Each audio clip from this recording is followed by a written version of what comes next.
चला इकडे लक्ष द्या. तर आज तुम्हाला एका जिल्ह्याचं नाव लिहायचं आहे. जिल्ह्याची नाव येतात सगळ्यांना? मग हे चित्र पाहायचं आणि यावरून कोणता जिल्हा येते ते आठवण करायचं. लिहून दाखवा मला. हा येते?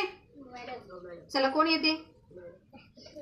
वंश लिहून दाखव. हे चित्र प्लस हे जुळवा. यामध्ये एक जिल्ह्याचं नाव आहे. अक्षर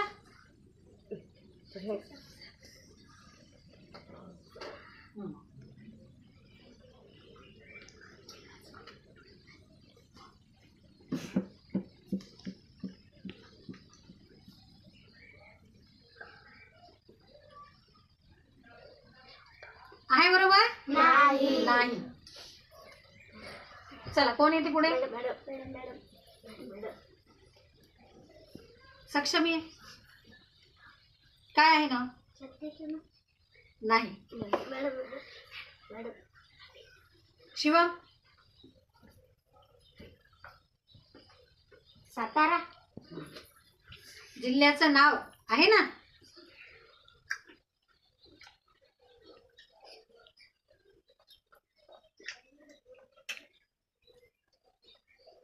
काय आहे?